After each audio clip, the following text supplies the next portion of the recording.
Okay. ആ, അങ്ങനെ നമ്മുടെ വിഷയാവതരണം കഴിഞ്ഞിരിക്കുകയാണ്. ഷിബിച്ച 20 സെക്കൻഡ് കൂടെ ഉണ്ടായിരുന്നു.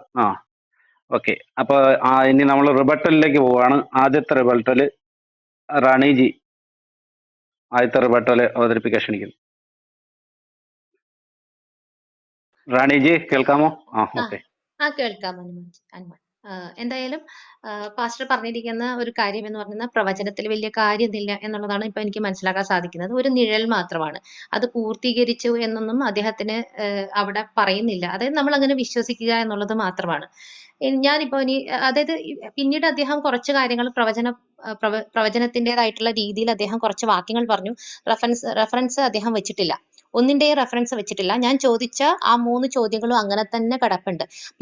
പിന്നെ എന്തിനാണ് എനിക്ക് ചോദിക്കാനുള്ളത്, പിന്നെ എന്തിനാണ് ഈ പിന്നെ ബൈബിളിൽ ഇത്രയധികം പ്രവചനങ്ങൾ യേശുവിനെ കുറിക്കുന്നതായിട്ടുണ്ട് എന്നുള്ള ഒരു കാര്യം പറയുന്നത്? ഇദ്ദേഹം പറയുന്നത് യേശുവിനെ കുറിച്ചിട്ടുള്ളത് ഒരു മനോഹരമായിട്ടുള്ള ഒരു കാര്യം നമ്മൾ അങ്ങനെ മനസ്സിലാക്കി എടുത്താൽ മതി. ആ ഒരു അദ്ദേഹത്തെ വിശ്വസിക്കാൻ മാത്രം ആ ഒരു രീതിയിൽ കാര്യങ്ങൾ എത്തിച്ചാൽ മതി എന്നാണ് പറഞ്ഞിരിക്കുന്നത്. അങ്ങനെയാണെങ്കിൽ യേശുവിന്, ഞാൻ പറഞ്ഞല്ലോ, യേശുവിന് മാത്രമല്ല എല്ലാവരെയും ഇസ്രായേലിലുള്ള എല്ലാ ആൾക്കാരെയും പുത്രന്മാരും ഈ യഹോവയുടെ പുത്രന്മാരാണ് പറയുന്നത്.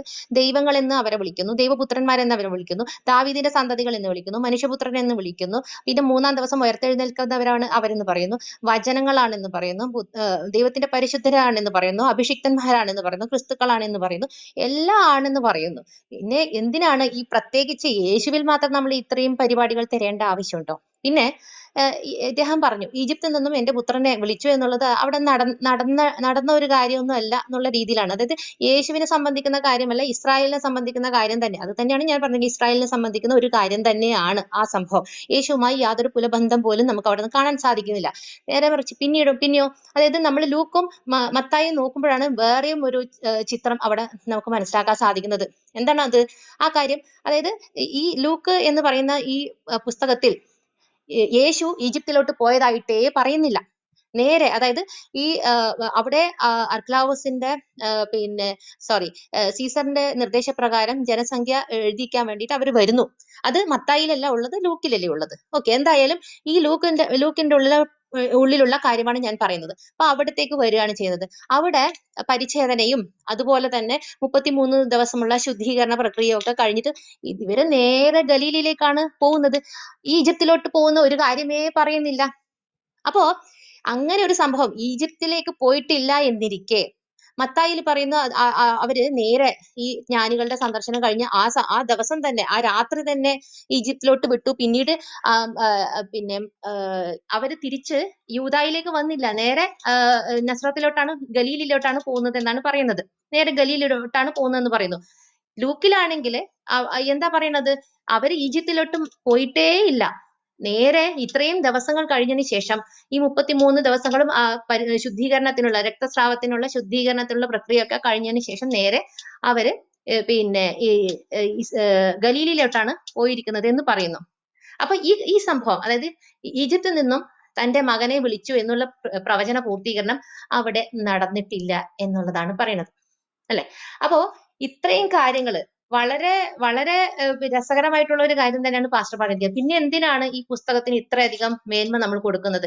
യേശു എന്ന് പറയുന്ന വ്യക്തി ക്രിസ്തു ആകാൻ വേണ്ടി ഒരുപാട് പ്രവചന പൂർത്തീകരണങ്ങൾ അങ്ങനെ നടന്നിരിക്കുന്നു എന്ന് പറയുന്നു. ഇദ്ദേഹം പറയാണ്, ഇപ്പോ നമ്മളുടെ കയ്യിൽ ഇത്രയും അധികം പുസ്തകങ്ങളുണ്ട്, പഴയ നിയമ പുസ്തകങ്ങളുണ്ട്. അത് എല്ലാവർക്കും കൃത്യമായിട്ടും അറിയാം. ഇപ്പൊ സങ്കീർത്തന പുസ്തകങ്ങളിൽ അദ്ദേഹം ഒരു കാര്യം ഉദ്ധരിച്ചു. അതായത് ഏലി ഏലി ലമ സബക്താനി എന്ന് പറയുന്നത് അത് യേശുവിന്റെ വചസ്സുകളാണ്.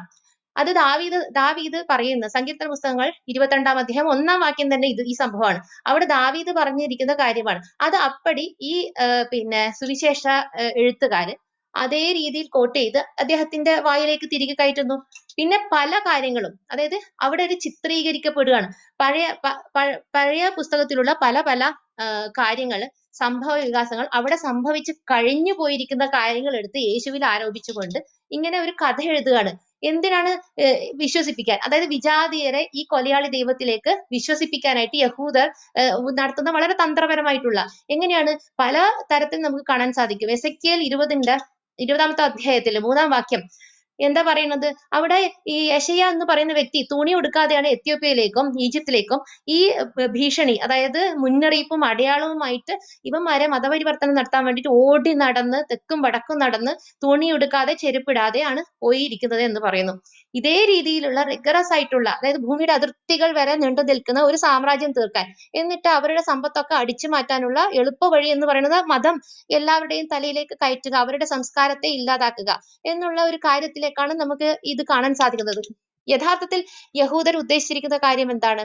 അത് മാത്രമല്ല, എഫെസോസ് 1:ന്റെ 5-ാം വാക്യം, നിങ്ങളെയൊക്കെ ദത്തുപുത്രന്മാരായിട്ടാണ്, ക്രിസ്തുവിലൂടെ നിങ്ങളൊക്കെ ദത്തുപുത്രന്മാരായിട്ടാണ് എടുക്കുന്നത്. നിങ്ങൾ എന്താ പറയുന്നത്? ദൈവപുത്രൻ. ആരാണ് ദൈവം? ഈ കൊലയാളിയായിട്ടുള്ള യഹോവയോ? അപ്പൊ ഈ ക്രിസ്തുവിലൂടെ, ക്രിസ്തു എന്ന് പറയുമ്പോൾ യേശു മാത്രമല്ല, ത്രൂ ഔട്ട് നമുക്ക് ഇസ്രായേൽ രൂപീകരിക്കപ്പെട്ടതിന് ശേഷം സാവൂൾ എന്ന് പറയുന്ന വ്യക്തി ആദ്യത്തെ ക്രിസ്തു ആകുന്നു. ആദ്യത്തെ ക്രിസ്തു എന്ന് പറയുന്നില്ല, എല്ലാവരും ക്രിസ്തുക്കളാണ്. എങ്കിലും രാജാവ് എന്നുള്ള ഒരു തലത്തിലേക്ക് വരുമ്പോൾ സാവൂൾ അവിടെ ക്രിസ്തു ആകുകയാണ് ചെയ്യുന്നത്. പിന്നീട് ദാവീദ് വരുന്നു. പിന്നെ ദാവീദല്ല, അതിനു മുൻപ് അദ്ദേഹത്തിന്റെ മകൻ കുറച്ചു കാലം ഉണ്ടായിരുന്നു. പിന്നീട് ദാവീദ് വരുന്നു, പിന്നീട് സോളമൻ വരുന്നു. പിന്നീട് അങ്ങോട്ട് നമുക്ക് കാണാൻ സാധിക്കുന്ന ഒരു നിര തന്നെയാണ്. എന്നിട്ട് യേശു കഴിഞ്ഞിട്ട് പോലും 132 AD ഷിമിയോൻ ബാർ കൊസിബ എന്ന് പറയുന്ന, അല്ലെങ്കിൽ കൊക്ബ എന്ന് പറയുന്ന ഒരു റിവോൾട്ട് നയിച്ച അദ്ദേഹത്തെ യഹൂദർ തന്നെ ഒരു അവരോധിച്ച ചരിത്രമായിട്ടാണ്, അത് ബൈബിളുമായിട്ട് ബന്ധമില്ല, എന്തായാലും ചരിത്രത്തിൽ തന്നെ രേഖപ്പെടുത്തിയിരിക്കുന്ന ഒരു ക്രിസ്തുവാണ് ഈ ഷിമിയോൻ ബാർ കൊസിബ അല്ലെങ്കിൽ കൊക്ബ എന്ന് പറയുന്ന ഈ വ്യക്തി. അപ്പൊ അങ്ങനെ തന്നെ ഇപ്പോഴും നമുക്ക് അവിടെ ആ ഒരു സിംഹാസനത്തിൽ നമുക്ക് ഒരു രാജാവിനെ നമുക്ക് കാണാൻ സാധിക്കുന്നു. അപ്പൊ യേശു എന്ന് പറയുന്ന വ്യക്തിക്ക് എന്ത് മഹത്വമാണ്, അല്ലെങ്കിൽ എന്ത് ഒരു പ്രത്യേകതയാണ് നമുക്ക് അവിടെ കാണാൻ സാധിക്കുന്നത്? യേശു വന്നിട്ടാണെങ്കിൽ ഒരു നിയമമോ അല്ലെങ്കിൽ പുതുതായിട്ട് ഒരു വാക്യമോ നമുക്ക് കാണാൻ സാധിക്കുന്നില്ല. എല്ലാം പഴയ നിയമ പുസ്തകത്തിലുള്ള കാര്യങ്ങൾ തന്നെയാണ് അദ്ദേഹം അതിനേക്കാൾ തീക്ഷ്ണമായി നിങ്ങൾ പ്രാവർത്തികമാക്കൂ എന്നാണ് പറയുന്നത്. ഒരേ ഒരു വാശി മാത്രമേ ഉള്ളൂ യേശുവിന്. എന്താണ്? യഹോവയുടെ നിയമങ്ങൾ. അത് തന്നെയാണ് എല്ലാ പ്രവാചകന്മാർക്കും.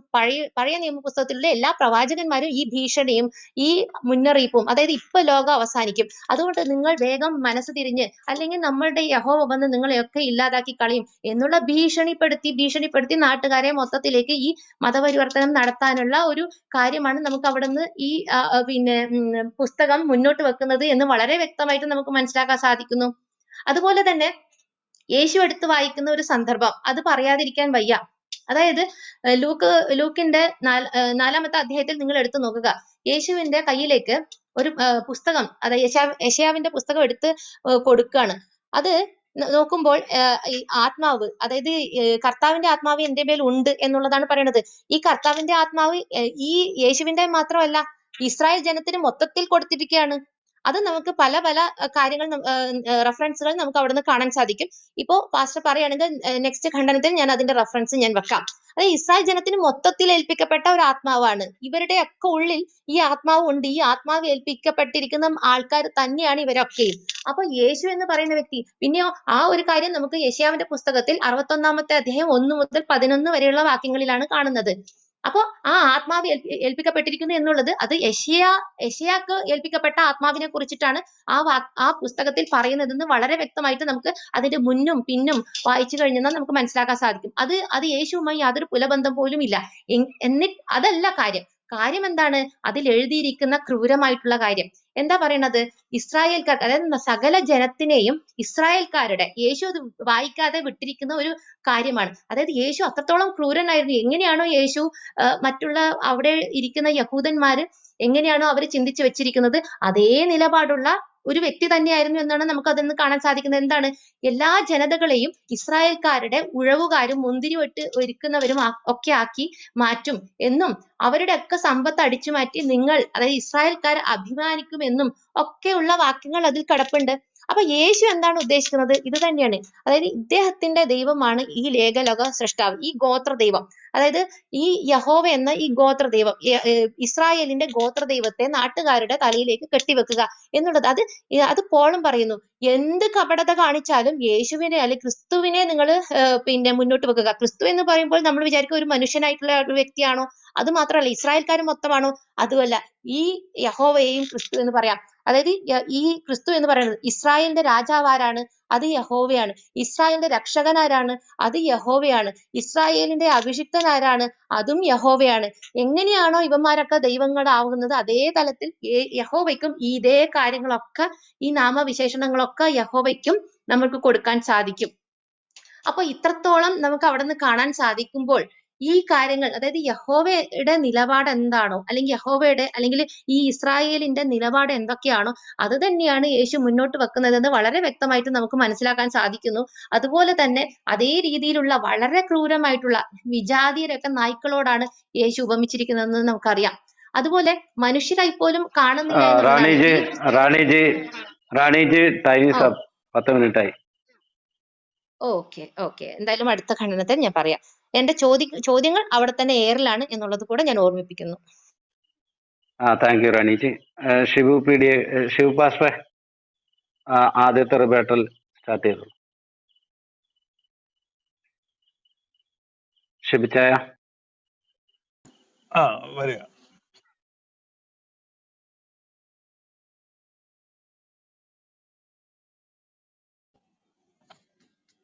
എല്ലാവർക്കും നമസ്കാരം. നമ്മൾ ആദ്യത്തെ വിഷയാവതരണത്തിന്റെ റിബട്ടലാണ് പറയേണ്ടത്.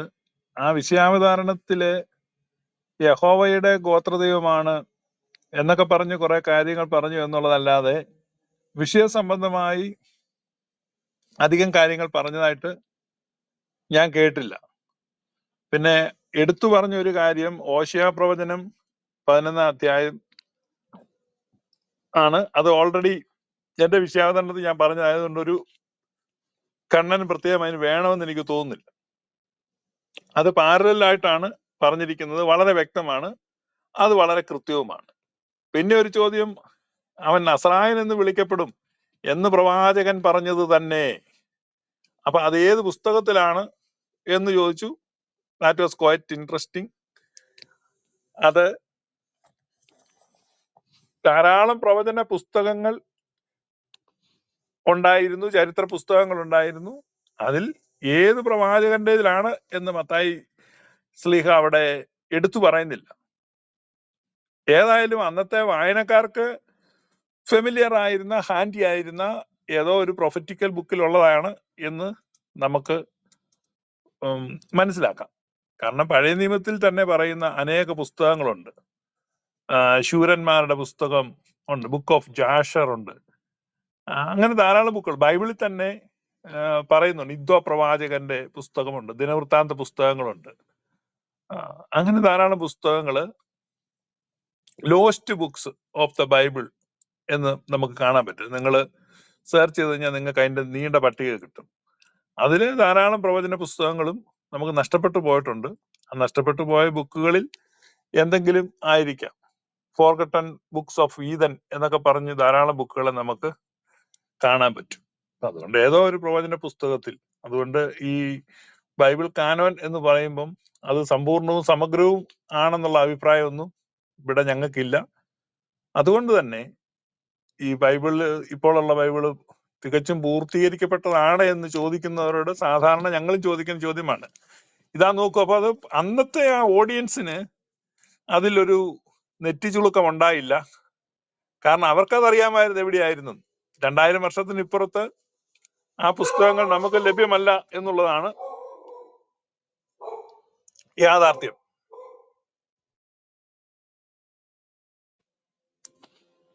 അതാണ് നമുക്ക് അതേക്കുറിച്ച് പറയാനുള്ളത്. പിന്നെ ഒരു ഒബ്ജക്ഷൻ കാര്യമായിട്ടുള്ളത് ഞാൻ ശ്രദ്ധിച്ചത്, ഹോശയ പ്രവാചകന്റെ പുസ്തകം 6-ാം അധ്യായത്തിൽ യേശുക്രിസ്തു 3-ാം ദിവസം ഉയർക്കും എന്നുള്ള ഒരു പ്രവചനത്തിന്റെ ഒബ്ജക്ഷനാണ്. യേശുക്രിസ്തു 3-ാം ദിവസം വരുവേൻ, 2 ദിവസം കഴിഞ്ഞിട്ട് അവൻ നമ്മെ ജീവിപ്പിക്കും, 3-ാം ദിവസം അവൻ നമ്മെ എഴുന്നേൽപ്പിക്കും, നാം അവന്റെ മുമ്പാകെ ജീവിക്കുകയും ചെയ്യും. അപ്പൊ ഇതിനകത്ത് ഈ എതിർ സംവാദക പറഞ്ഞിട്ടുള്ളത്, ഒരു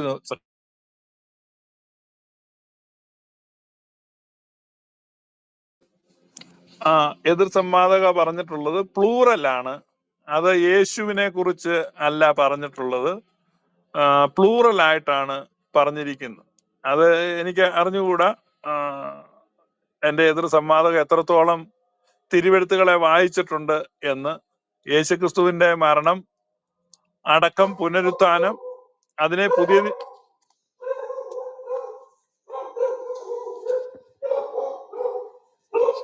ഒരു സെക്കൻഡ്, ഇവിടെ ചില ശല്യങ്ങൾ വന്നിട്ടുണ്ട്.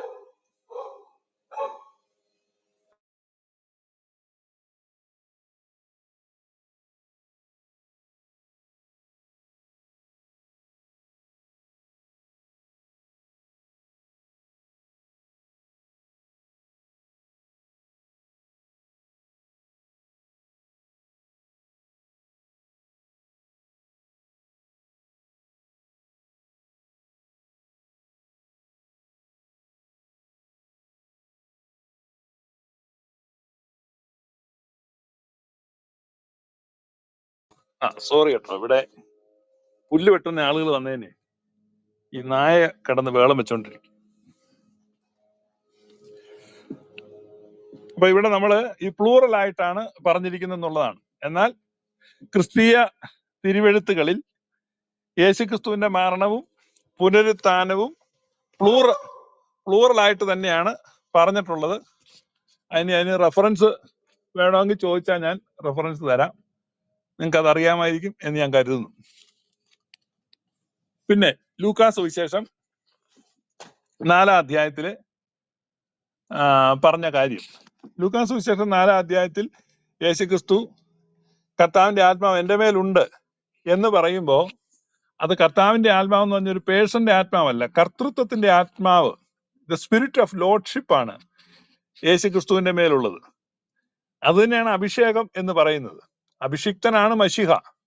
താൻ അഭിഷിക്തനാണ്, ദൈവത്തിന്റെ അഭിഷേകം എൻ്റെ മേലുണ്ട്, അഭിഷേകമുള്ളവനൊരു നിയോഗമുണ്ട്, അതുകൊണ്ട് ആ നിയോഗവും എൻ്റെ മേലുണ്ട്. ആ നിയോഗം എന്താണ്? ആ നിയോഗത്തെ കുറിച്ചാണ് യേശുക്രിസ്തു പറയുന്നത്. ബദ്ധന്മാർക്ക് വിടുതലും കുരുടന്മാർക്ക് കാഴ്ചയും ക്ഷീണിതന്മാർക്ക് വിഷണ്ട മനസ്സിന് പകരം സ്തുതിയും കൊടുക്കേണ്ടതിന്. അപ്പൊ ഇതാണ്, താൻ ഒരു സമ്പൂർണ്ണ വിമോചകനാണെന്നും ആ വിമോചനത്തിനുള്ള ദൗത്യം തനിക്കുണ്ടെന്നും ആ വിമോചന ദൗത്യം നിർവഹിക്കാനുള്ള അഭിഷേകം തനിക്കുണ്ടെന്നും യേശുക്രിസ്തു പരസ്യമായി നസറേത്തിലെ പള്ളിയിൽ പ്രഖ്യാപിക്കുന്നു. ആ രംഗമാണ് നമ്മൾ കാണുന്നത്. യേശുക്രിസ്തുവിന്റെ ആ പ്രഖ്യാപനത്തെയാണ് നമ്മൾ ഈ ലൂക്കാസ് സുവിശേഷം 4-ാം അധ്യായത്തിൽ കാണുന്നത്.